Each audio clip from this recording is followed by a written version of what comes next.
Drage gledalke, spoštovani gledalci.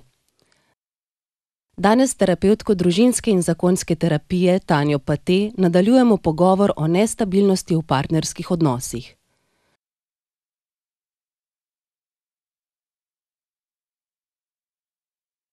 Strastna zaljubljenost pogosto vodi tudi v strastne in boleče konflikte.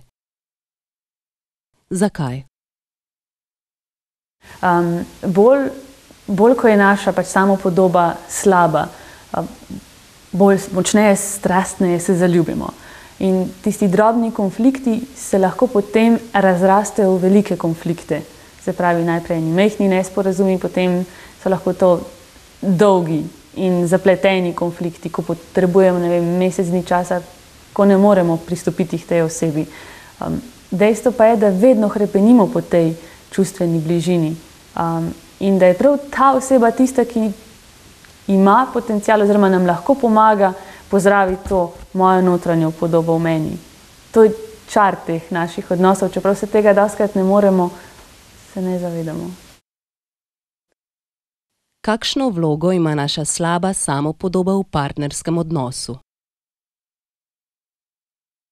In če je ta moja samopodoba, ta podoba v meni slaba, se bom hitreje počutila ranjeno in bom zato stopila v ta obrambni položaj in bom napadla. Mogoče napadla tako, da se bom umaknila iz tega odnosa za nekaj časa, ampak potem bom spet zahrepenela po tem odnosu in bom šla nazaj iskat to bližino. Vedno znova se potem lahko ulovimo v tem začaranem krogu. Ti začarani krogi so sprva kratki in majhni, če pa uspemo tukaj res videti v to našo ranjenost in v ranjenost partnerja, pa lahko to prekinemo. Odnos v bistvu je ta ključ za razrešitev najine stiske oziroma teh konfliktov. Jaz sem pa tista, ki moram tukaj pozdraviti svojo rano, se pravi, popraviti to mojo samopodobo. Kako pa lahko prekinemo ta začarani krog konfliktov in bolečine s partnerjem? Ali je najbolje, da zapustimo ta odnos za zmeraj in svojo samopodobo pozdravimo sami oziroma z drugim partnerjem?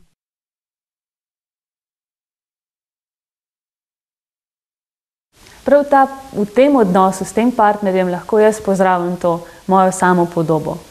Lahko, da so se, recimo primer, midva oba ulovila na tem strahu pred zavrženostjo ali pa pred osamljenostjo, se pravi strah, da bom ostala sama. To je poznano in meni in mojemu partnerju, samo da se midva tega ne zavedava.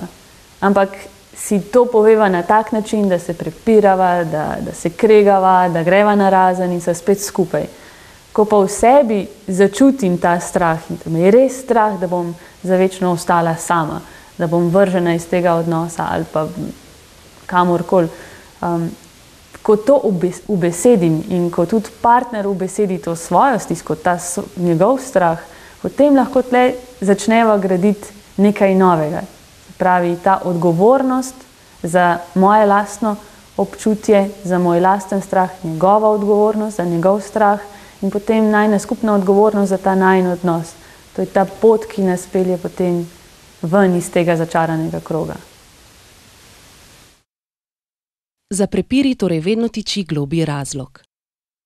To je lahko strah pred zavrženostjo, osamljenostjo, neuspehom. Lahko gre za občutek sramu, nezadostnosti, strah. Če se prepogosto prepirate s svojim partnerjem ali se kregate o vedno istih stvareh, poskušajte ugotoviti, kateri občutki se skrivajo za vajinimi konflikti in se o teh občutkih tudi pogovorite.